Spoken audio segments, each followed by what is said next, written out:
Hi, Salika here for Peak Survival. Today we're going to be reviewing the mechanisms for survival. Many of you might know them as fight, flight, or freeze response. We're going to review how to identify them, what stage you are in, and how to survive.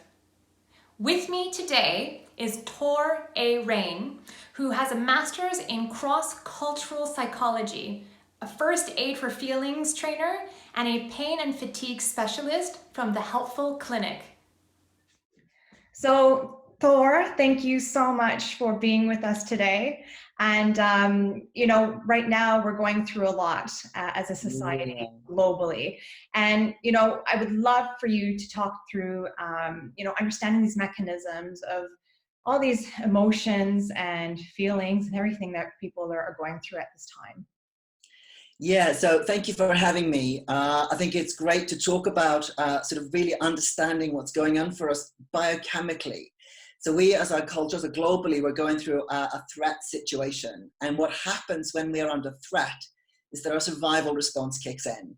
Most people will know that as a fight, flight, or freeze response, which is kind of basically, I think, evolutionary terms, back in the caveman days, we run into a tiger, and then the body went into either I punch that tiger on the nose, I run a mile, or I stand completely still and pretend it doesn't notice me. Yeah, And exactly. so this is this is hardwired into our biology. It's something we share with all mammals. Most animals will have the survival mechanism. And so understanding what that mechanism is about means that we can then start to be more in the driving seat of it, more in control of it. So the purpose of it is clearly to keep us alive, number 1, 2, and 27. So let's just get a sense of how we do that. What the body does is that it shifts all its resources into survival and away from things like maintenance. So in that situation, what we'll do is we will turn down or shut off things like digestion, immune system, even the reproductive system.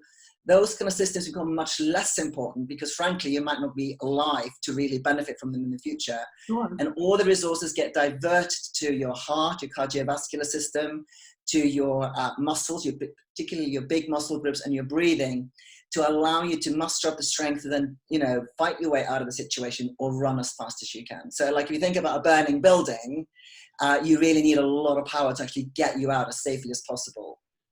So getting a sense of that there is this mechanism in the body, the fight, flight, and freeze.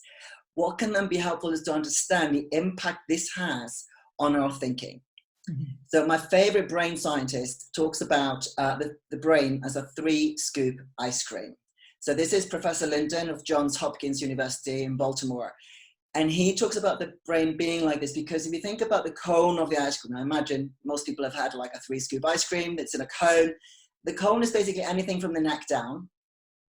The bottom scoop sort of sits inside the cone. That's the oldest part of the brain. And it's so old that we actually call it the reptilian part of the brain. Okay. So it's so old that we share it with reptiles like crocodiles. Wow. And the really funny thing is that is not even a metaphor. That's pretty much literal. And this is where kind of our libido is. We want the sex, food, sleep, threat. That's basically what this part of the brain is about. Mm-hmm. The second scoop is then about sort of more emotional intelligence, social function, those kind of things. And this part of the brain is often referred to as the limbic system or the mammalian part of the brain. So we share with all mammals, whether that's horses, dogs, cats, whatever. And this is all about that kind of pack and group psychology and how we are affected by others and how we in turn affect others. So this is a lot about kind of the inner critic and how we work and wanting to comply or not to comply, which obviously is a lot in discussion at the moment. The interesting thing is that then actually the rational functioning of our brain is mostly in the top scoop. So this is the part of the brain that's kind of like behind the forehead, called the frontal lobe. And this is where we can operate video recordings. We can send a man to the moon. We can, time a Sunday roast, whatever. This is where we can actually sequence rational logic. Now, because the brain is our most energy intensive organ in the body, the brain alone uses about 20% of our energy budget. And so when we are in a threat situation, the body has to prioritize where it takes the budget from and the resources from. Mm-hmm. And under threat, what the brain actually does is it takes down that top scoop. because the brain is so energy intensive, but actually, almost like disconnecting that part of our thinking, it's able to redirect the energy elsewhere. Makes sense. So this is where we, find ourselves in stressful situations, and then like 2 hours later, we're like, I wish I'd said this. Why didn't I do that? We can be really clumsy, or we can make some rookie mistakes because we haven't got access to that, more resourceful part of our brain. Well, if I can add on to that, I've referenced this in a video before, but a group of us went skiing, and last minute decision, we said, let's go for another run. We still have enough time. We skied down, and we're on a resort. So we're thinking, we're safe. We're going to catch the last lift. It's fine. And we end up skiing down the mountain at this point where it's like a halfway point lift, and the lift happened to be shut. So now we're stuck in the middle of the mountain with a decision. Do we ski down? Do we hike up? Like, what's the best decision? So initially we said, well, it's about 8 of us, and some of us are expert skiers, some are beginners. Taking off your gear and hiking with your heavy, skis and your ski boots is going to be quite exerting. So, the newbies are going to struggle. So let's just ski down. And as we're skiing down, we end up encountering a cliff, a massive icy cliff. We go, well, we can't go any further now. And that's when the beginners started losing it. They started crying. And the sun was going down, so that was adding sort of that pressure of going, we're going to lose sunlight, we're going to end up hiking in the dark, we're going to have to bunker down, we might not make it, like all of a sudden all this rhetoric is like, we're going to die. And some of us, more experienced, we're like, no, we're not going to die, it's okay, let's follow some of the navigation points, okay, we remember this or that, or and let's just make our way back. So we hiked across the mountain instead of up, just to not have that kind of intense angle, I guess. We said, well, let's go across, it's more efficient.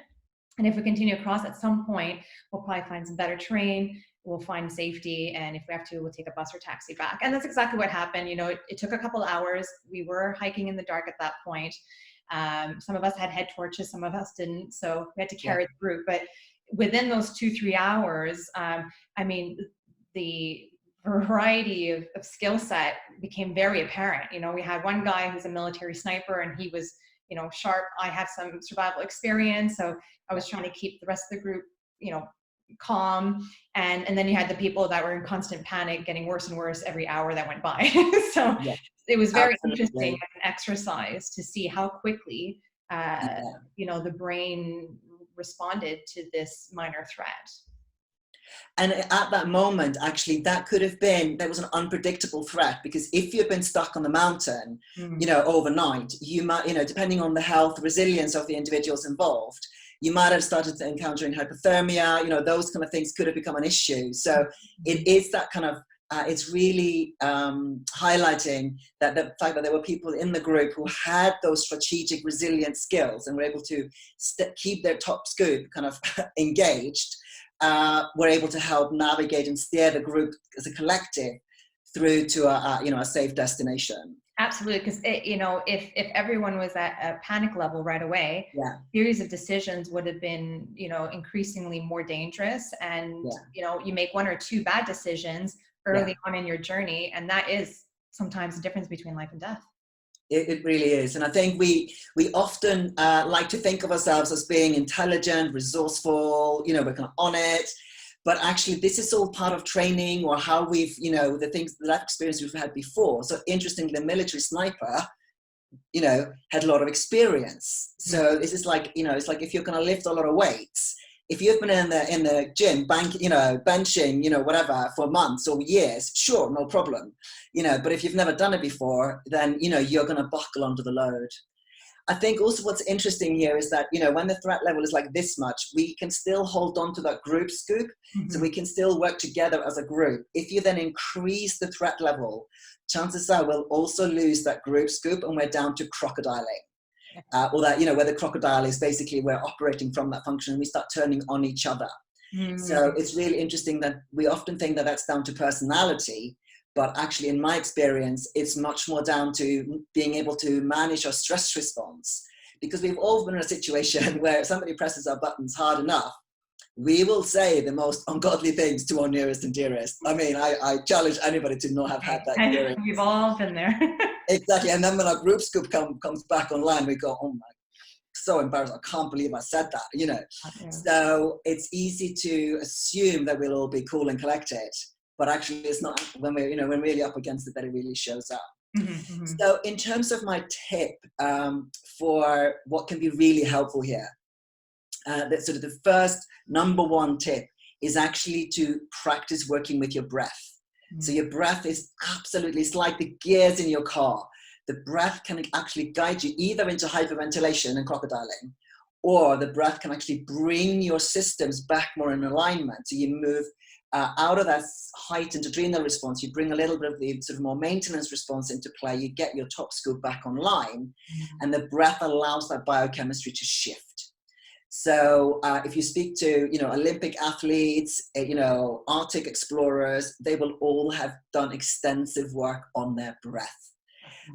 And so there's Wim Hof Method, and some of your viewers may be familiar with that, that kind of way of getting more sort of almost like understanding that you can use your breath like an instrument, like a piano or, whatever, and really getting a sense of how do I do that? And actually that's one of the strongest survival skills that you can practice in preparation of anything like this happening.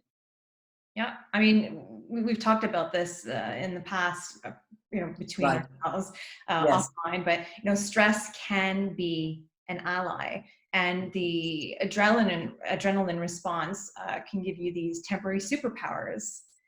I know. I mean, in my 20s, I did some I did some motorbike racing and off-road rallying and stuff. And I remember on one race, it was like, I think it was the top of the world international rally race or whatever it was, and we took the corner a bit too wide and basically skidded out into a ditch.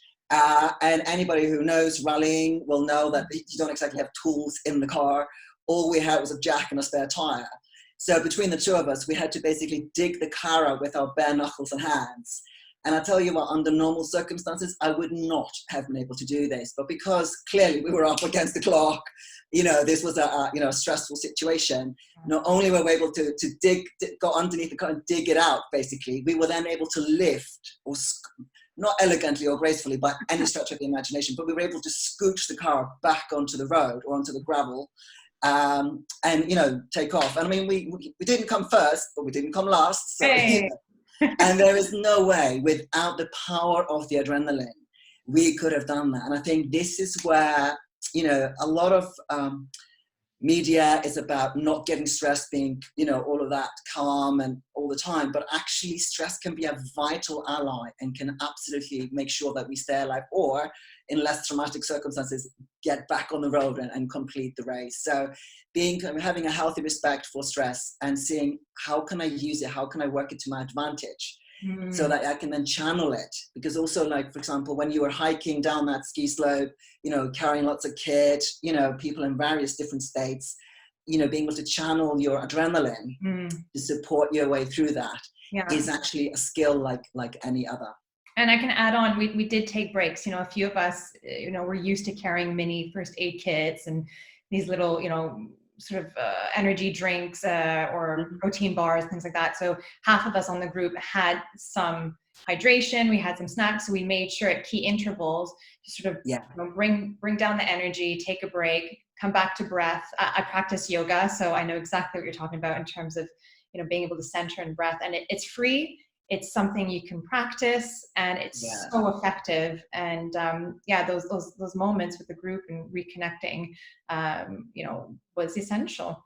In terms of, in outdoor survival situations, all of this applies, from extreme situations to everyday life to going through a pandemic. All these skill set you've been talking about and, everything we've just covered is so relevant to, our daily lives, isn't it? And I think understanding your body and understanding the survival response is like understanding how your car works, understanding anything. Our body is the most important part of any kit. Absolutely. And so understanding how it works, recognizing when am I tipping, when am I losing my top scoop, what lets me know, when I'm struggling to think something through, when I'm struggling to problem solve what I know I can, but under other circumstances, it's like, okay, come back to base, and come back to things like breath, and reminding ourselves that actually this is about kind of holding steady, staying the course, and that there are ways through it rather than spiraling out into panic. And even if, and all of us will panic at certain, give us enough pressure and we will panic, but it's about, okay, when I do, how do I find my way through that and back into the driving seat of the experience I'm having?